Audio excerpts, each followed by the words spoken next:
संसद का मानसून सत्र कल से सर्वदलीय बैठक में सदन के सुचारू संचालन पर सरकार का जोर, विपक्ष से सहयोग का आग्रह। 13 अगस्त तक चलेगा सत्र। मुख्यमंत्री का विकास योजनाओं के बेहतर क्रियान्वयन पर फोकस। कल करेंगे वन एवं पर्यावरण विभाग की समीक्षा। संजय सेठ से मिले भूतपूर्व सैनिक, समस्याओं के समाधान की प्रतिबद्धता। राज्यभर में एसआईआर की प्रक्रिया जारी। कल भी शहरी क्षेत्रों के सभी बूथों पर विशेष शिविर। 5 अगस्त को प्रारूप मतदाता सूची का प्रकाशन। और भोलानाथ से हॉकी झारखंड के लगातार चौथी बार बने अध्यक्ष। 20 जिलों में बांटे गए 65 हजार रुपए के खेल किट। फीफा विश्व कप का खिताबी मुकाबला आज।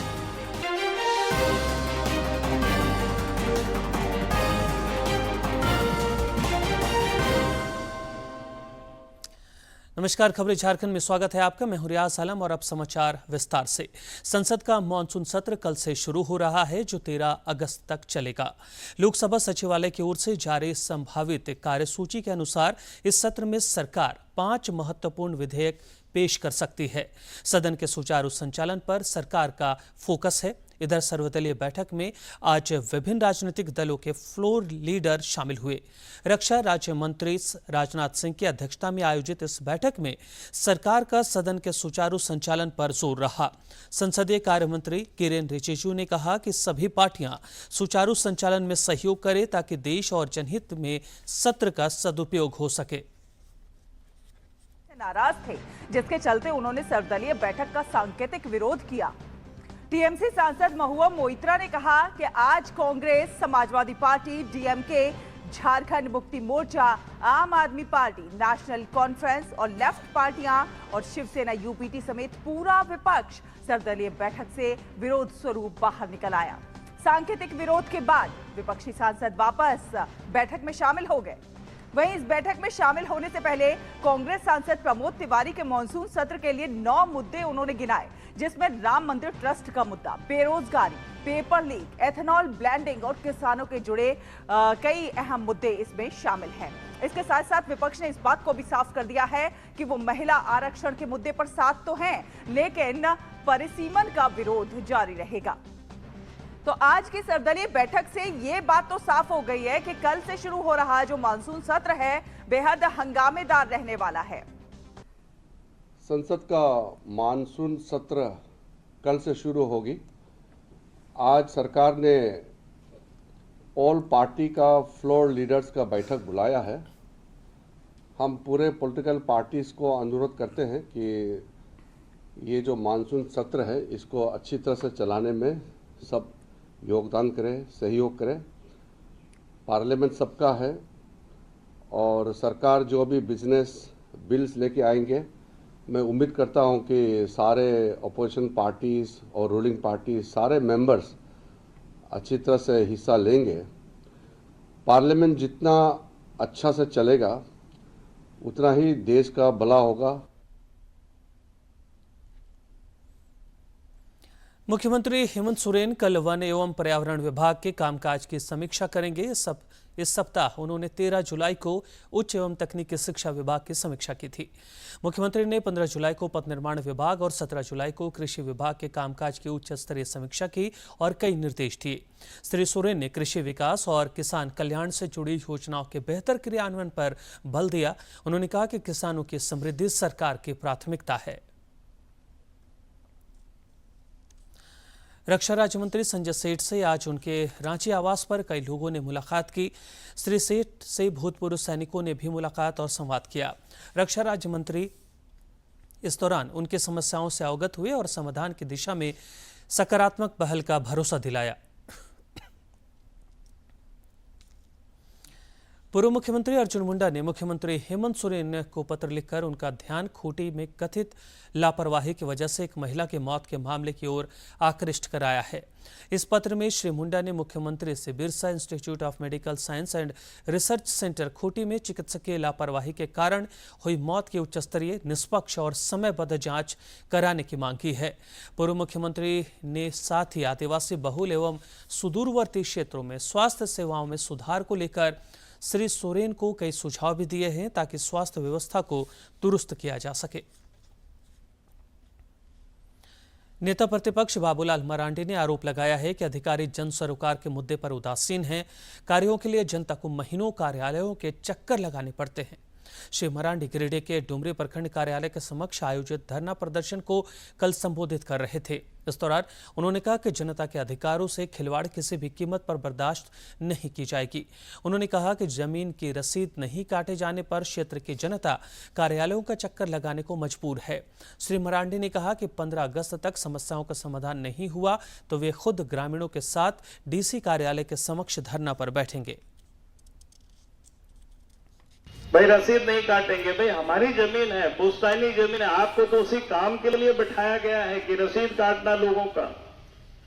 लेकिन अगर आप वो भी नहीं करेंगे तो फिर करोगे क्या? कौन सी काम के लिए बैठे हुए हो? और इसलिए मैंने रामों को कहा कि ठीक है, उन लोगों ने लिखा था यदियों को धरना पर बैठेंगे। हमने कहा कि जरूर धरना पर बैठे, हमारे पास भी समय आएगा तो मैं जरूर आऊंगा आप सब लोगों के बीच। राज्य में एसआईआर की प्रक्रिया जारी है। कल भी सभी शहरी क्षेत्रों के सभी बूथों पर विशेष कैंप का आयोजन होगा। इस दौरान मतदाता बीएलओ से इन्यूमरेशन प्रपत्र प्राप्त कर सकेंगे और उसे जमा भी कर सकेंगे। मुख्य निर्वाचन पदाधिकारी मतदाता सूची के शुद्धिकरण पर लगातार जोर दे रहे हैं। उन्होंने वोटरों से एसआईआर की प्रक्रिया में सक्रिय भागीदारी का आग्रह किया है ताकि समय पर फॉर्म का डिजिटाइजेशन हो सके। 29 जुलाई तक फॉर्म भरने की प्रक्रिया पूरी करने का लक्ष्य है, जिसके बाद 5 अगस्त को प्रारूप मतदाता सूची का प्रकाशन होगा। झारखंड क्षेत्रीय कार्यकर्ता प्रतियोगिता परीक्षा आज राज्य के 813 केंद्रों पर आयोजित हुई। 3 पालियों में आयोजित इस परीक्षा में 3 लाख से ज्यादा अभ्यर्थी शामिल हुए। जेएसएससी द्वारा कदाचार मुक्त परीक्षा के लिए केंद्रों पर सुरक्षा के व्यापक प्रबंध दिखे। रांची समेत अन्य जिलों में भी यह परीक्षा आयोजित हुई। गिरिडीह और रामगढ़ जिले के उपायुक्त और प्रशासनिक अधिकारियों ने अपने अपने जिलों में परीक्षा केंद्रों का भ्रमण कर जायजा लिया। राजकीय श्रावणी मेला को लेकर जहां देवघर और दुमका में तैयारियां जोरों पर है, वहीं पवित्र सावन के महीने में रांची के पहाड़ी मंदिर में भी आस्था का सैलाब दिखेगा। प्रशासन का श्रद्धालुओं की सुविधा और सुरक्षा पर खास जोर है। रांची के उपायुक्त मंजुनाथ भजंत्री ने अधिकारियों के साथ पहाड़ी मंदिर का दौरा कर तैयारियों का निरीक्षण किया और श्रद्धालुओं की सुविधा को लेकर जरूरी निर्देश दिए। इस दौरान उपायुक्त ने मंदिर में पूजा अर्चना कर मंगल कामना की।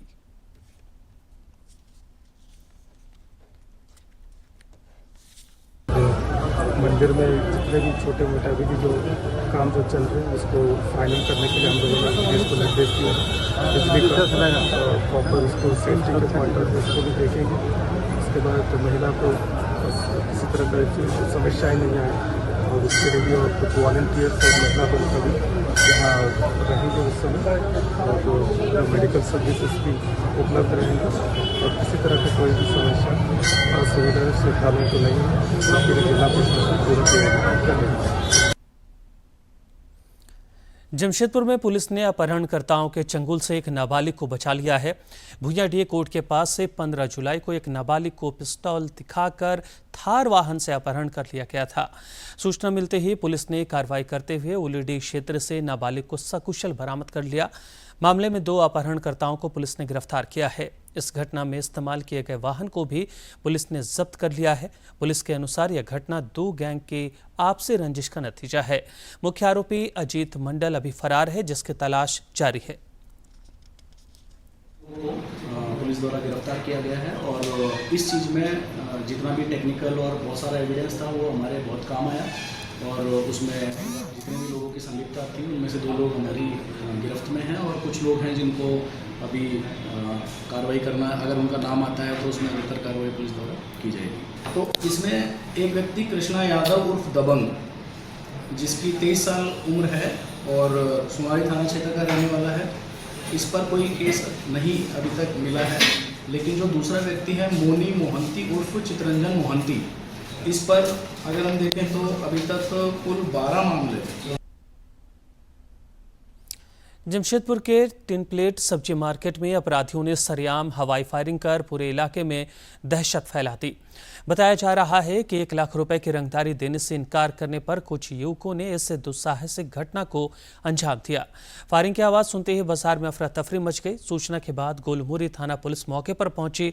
मामले की जांच की जा रही है। लेके हम घर दुकान से घर जा रहा था, ठीक है। तो हमको वो बोला बात करो, हम बोले कौन है ना, वो तो करण है, ठीक है। तो हमको सीधा छूट गाली दिया पहले, वो तो तुमको जहाँ मिलेगा वहीं मार देगा, तेरा भाई को मार देगा, तेरा दुकान हटवा देगा। वो पैसा मांग रहा है, एक अभी तो बोल के गया 1 लाख रुपया नहीं देगा तो तुमको जहाँ मिलेगा वहीं गोली मार। राष्ट्रीय फिल्म पुरस्कार विजेताओं की घोषणा करती गई है। आर्टिकल 370 सर्वश्रेष्ठ फीचर फिल्म के रूप में चयनित हुई है।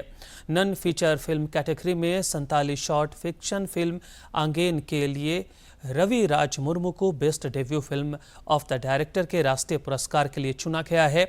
यह पहली बार है जब संताली भाषा से जुड़े किसी नवोदित निर्देशक को यह अवार्ड मिलेगा। इधर मुख्यमंत्री हेमंत सोरेन ने रविराज मुर्मू को इस बड़ी उपलब्धि के लिए बधाई और शुभकामनाएं दी हैं। मुख्यमंत्री ने कहा कि यह प्रतिष्ठित राष्ट्रीय फिल्म पुरस्कार जीतना न केवल उनके लिए एक व्यक्तिगत मील का पत्थर है, बल्कि यह झारखंड के लोगों और संताली भाषा के लिए भी गर्व की बात है। भोलानाथ सिंह एक बार फिर हॉकी झारखंड के अध्यक्ष चुने गए हैं। उनका इस पद पर लगातार चौथी बार निर्वाचन हुआ है। हॉकी इंडिया के वार्षिक आम सभा की बैठक में मनोज कोनबेगी महासचिव चुने गए। इसके अलावा कुल 11 पदों पर भी निर्विरोध तरीके से पदाधिकारियों का चुनाव हुआ।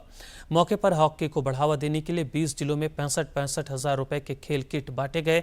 रांची में आयोजित वार्षिक आम सभा के दौरान 24 जिलों के प्रतिनिधि और राज्य एथलीट समिति के सदस्य भी मौजूद रहे। इस दौरान 8 एजेंडों पर चर्चा हुई और उन्हें पारित किया गया। पदाधिकारियों ने हॉकी के खेल और खिलाड़ियों को बढ़ावा देने की प्रतिबद्धता दोहराई।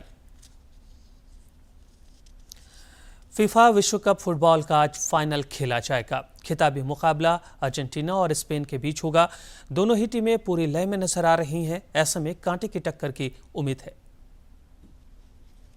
यूरोप बनाम दक्षिण अमेरिका, पोजीशन बनाम काउंटर अटैक।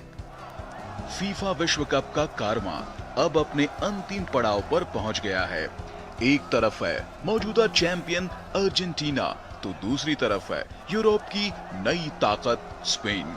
एक और लियोनेल मेसी का आखिरी विश्व कप और लगातार दूसरी ट्रॉफी का सपना। दूसरी ओर युवा स्पेन की टीम दुनिया के सबसे बड़े मंच पर इतिहास लिखने को तैयार है। यह सिर्फ एक फाइनल नहीं, दो खेल शैली, दो महाद्वीपों और दो पीढ़ियों के बीच की सबसे बड़ी टक्कर है।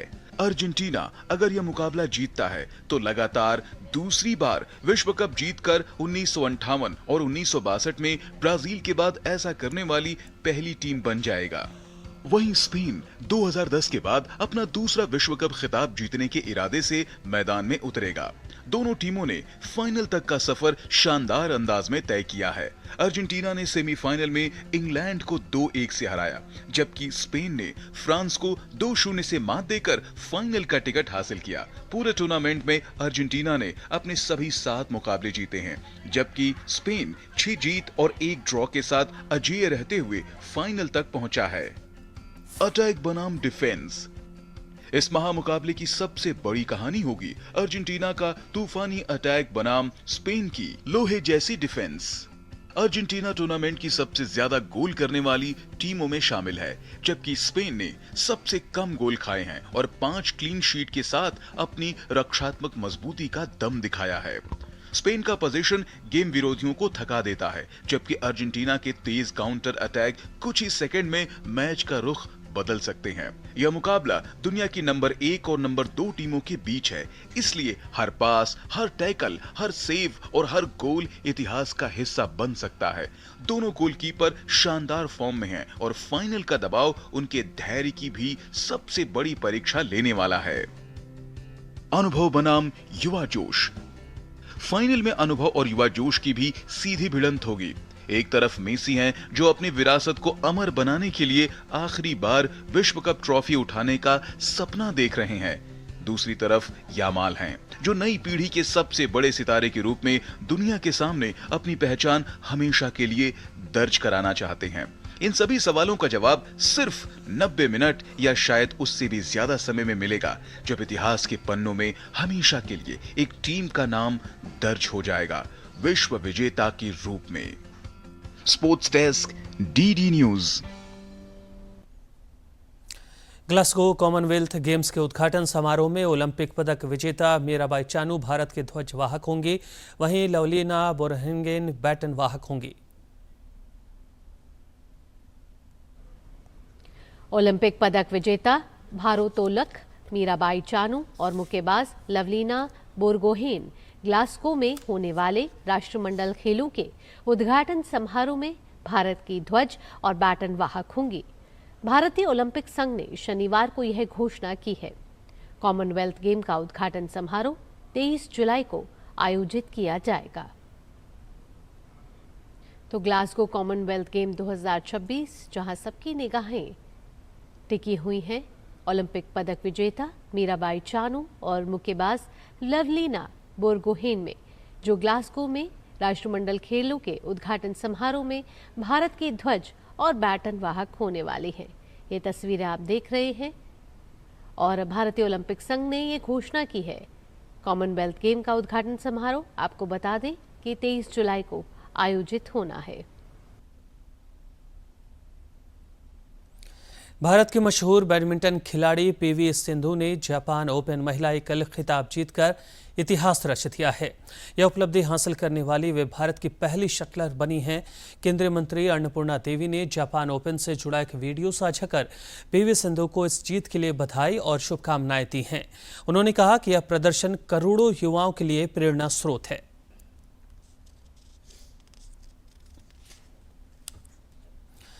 प्रधानमंत्री नरेंद्र मोदी 26 जुलाई को मन की बात कार्यक्रम के माध्यम से देश विदेश के लोगों के साथ विचार साझा करेंगे।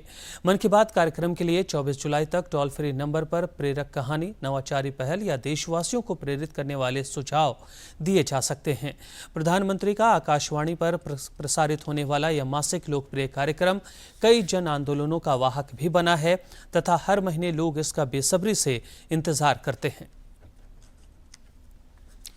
राज्य के विभिन्न जिलों में पिछले कुछ दिनों से बारिश का सिलसिला जारी है, जिससे वर्षा आंकड़ों में थोड़ा सुधार हुआ है। मौसम विज्ञान केंद्र के आंकड़ों के मुताबिक राज्य में अब वर्षापात की कमी 37% रह गई है। 1 जून से अब तक राज्य में करीब 380 मिलीमीटर बारिश हुई है। इधर राज्य में फिलहाल बारिश का सिलसिला 25 जुलाई तक जारी रह सकता है। 21 जुलाई तक कई जिलों में भारी बारिश के भी आसार हैं। आज भी रांची और आसपास के क्षेत्रों में अच्छी बारिश हुई। मौसम विज्ञान केंद्र ने धनबाद समेत कई जिलों में आज भारी बारिश की संभावना जताई है। कल हजारीबाग, रामगढ़, रांची और लोहरदगा के कुछ अन्य जिलों में भारी बारिश की चेतावनी जारी की गई है। इस दौरान वज्रपात और आंधी की भी आशंका है। तापमान में करीब 3 डिग्री सेल्सियस तक की गिरावट हो सकती है।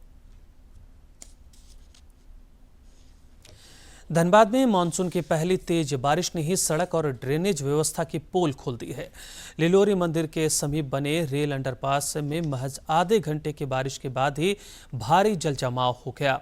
अंडरपास की एक लेन पूरी तरह से पानी में डूब जाने से सड़कों के दोनों ओर वाहनों की लंबी कतार लग गई। स्थानीय लोगों ने इस बदहाली के लिए NHAI और जनप्रतिनिधियों की लापरवाही को जिम्मेदार ठहराया है। तो पूरा जाम हो जाता, ड्रेनेज सिस्टम का तो पूरा एकदम मतलब क्या ही बोला जाए। आधा घंटा लगभग गाड़ी देखिए, अब देख ही रहे हैं, सामने एक गाड़ी वीडियो हो गया और भी जितना गाड़ी है देखिए, सब गाड़ी को ही दशा है। अब ये पुल बना है तो ये दशा है। यहाँ पानी एक बारिश अभी तो मानसून ढंग से हुआ नहीं, इस बार तो एवरेज मानसून है। पता नहीं अगर फुल फ्लेज मानसून आ गया तो क्या होगा। तो सर जब भी पानी पड़ता है तो हम तो आज फंसे ही, हमारा ही तो गाड़ी जो ब्रेकडाउन हुआ है, तो इस तरह आम पब्लिक बहुत सारा कोई इस रूट से प्रॉब्लम होगा। थोड़ा सा पानी में ये रूट पूरा प्रॉब्लम कर रहा। आम पब्लिक इमरजेंसी केस, मैं भी हॉस्पिटल जा रहा था और मैं इस द्वारे मैं ये फंस चुका हूं। और अब जानते हैं कि इन बातों के लिए इतिहास के पन्नों में आज का दिन खास है।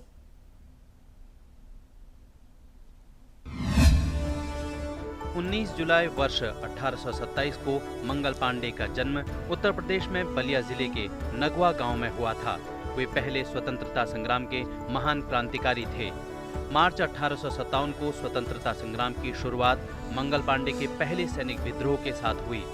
कोलकाता के पास बैरकपुर छावनी में ईस्ट इंडिया कंपनी के अंग्रेज अफसर पर सिपाही मंगल पांडे ने गोली चलाई। अंग्रेजी शासन के खिलाफ भारत में यह पहला बड़ा विद्रोह था। ब्रिटिश सेना में रहते हुए उन्होंने अंग्रेजों के खिलाफ मोर्चा खोला था। मंगल पांडे ने गाय की चर्बी युक्त कारतूस को मुंह से काटने से मना कर दिया। नतीजतन उन्हें गिरफ्तार किया गया। मंगल पांडे की देशभक्ति से जल्लाद भी प्रभावित थे। इसी कारण उन्होंने फांसी देने से इनकार कर दिया।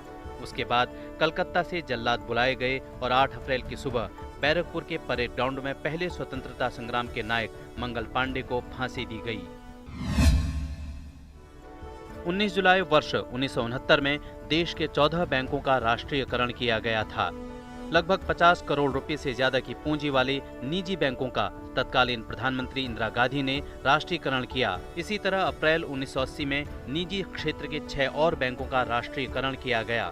बैंकों के राष्ट्रीयकरण का मुख्य उद्देश्य बैंकिंग सेवाओं और सुविधाओं का विस्तार करना रहा है, जिससे किसानों और गरीबों तक बैंकों की पहुंच सुनिश्चित हो सके, ताकि पूंजीपतियों और साहूकारों पर कर्ज की निर्भरता कम हो सके। आज के दिन को बैंकों का राष्ट्रीयकरण दिवस के रूप में मनाया जाता है। दूरदर्शन झारखंड पर पल पल की खबरों से जुड़े रहने के लिए आप हमारे social media platform x, Facebook, Instagram और यूट्यूब से जुड़ सकते हैं, क्योंकि खबरों से जितना बाखबर रहना जरूरी है, उससे ज़्यादा ज़रूरी है सटीक, संतुलित और निष्पक्ष समाचार। हमारा एक्स हैंडल है @DD News Jharkhand, Facebook page है DD News झारखंड और इंस्टाग्राम अकाउंट है DD News झारखंड। आप हमें YouTube channel Jharkhand DD News पर भी देख और सुन सकते हैं। भाई बहन के रिश्तों को और मजबूत बनाने वाला पर्व रक्षाबंधन को सुरक्षित और सुगम बनाने के लिए डाक विभाग ने खास पहल की है। अब विशेष वाटरप्रूफ लिफाफे में राखियां बिना भीगे या फटने की चिंता किए बगैर भेजी जा सकेंगी। सिमडेगा मुख्य डाकघर में इसकी बिक्री भी शुरू हो गई।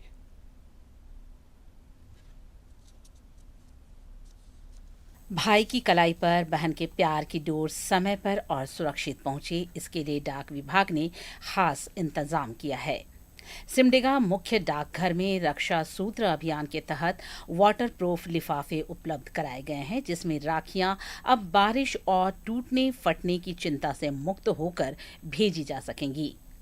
राखी भेजने पहुंची बहनों के चेहरों पर इस पहल को लेकर खुशी साफ नजर आ रही है।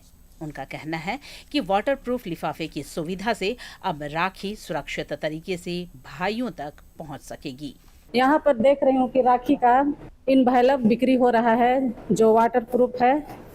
बहनों से यही उम्मीद करती हूँ कि पोस्ट ऑफिस से इनवैलप ले जो कि बहुत भाइयों के लिए अच्छा से राखी पहुंच सके। डाक विभाग से लिफाफ लिए हैं राखी भेजने के लिए, अपने भाइयों को राखी भेजने के लिए। ये वाटरप्रूफ लिफाफा है, बहुत अच्छा है। हम लोग को डाक विभाग के द्वारा ये लिफाफा मिला है जो कि बहुत अच्छा है और ये 10 रुपये में मिला है। ये वाटरप्रूफ है और ये रखी इसमें बहुत सुरक्षित है, जो कि अपने भाई के लिए रक्षाबंधन के तोहफे में गिफ्ट में है, तो बहुत अच्छा है। डाक विभाग के अनुसार विशेष लिफाफे की कीमत 10 रुपये है, जबकि स्पीड पोस्ट के साथ कुल खर्च करीब 65 से 70 रुपये आएगा। पोस्ट मास्टर विजय चौधरी ने कहा कि इससे राखियां सुरक्षित तरीके से अपने गंतव्य तक पहुंचेंगी। वहीं पोस्टल और असिस्टेंट।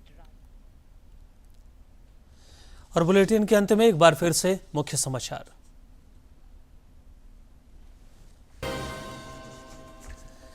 संसद का मानसून सत्र कल से सर्वदलीय बैठक में सदन के सुचारू संचालन पर सरकार का जोर, विपक्ष से सहयोग का आग्रह। 13 अगस्त तक चलेगा सत्र। मुख्यमंत्री का विकास योजनाओं के बेहतर क्रियान्वयन पर फोकस, कल करेंगे वन एवं पर्यावरण विभाग की समीक्षा। संजय सेठ से मिले भूतपूर्व सैनिक, समस्याओं के समाधान की प्रतिबद्धता। राज्य भर में SIR की प्रक्रिया जारी, कल भी शहरी क्षेत्रों के सभी बूथों पर लगेगा स्पेशल कैंप। 5 अगस्त को प्रारूप मतदाता सूची का प्रकाशन। और भोलानाथ से हॉकी झारखंड के लगातार चौथी बार बने अध्यक्ष। 20 जिलों में बांटे गए 65 हजार रुपए के खेल किट। फीफा विश्व कप का खिताबी मुकाबला आज।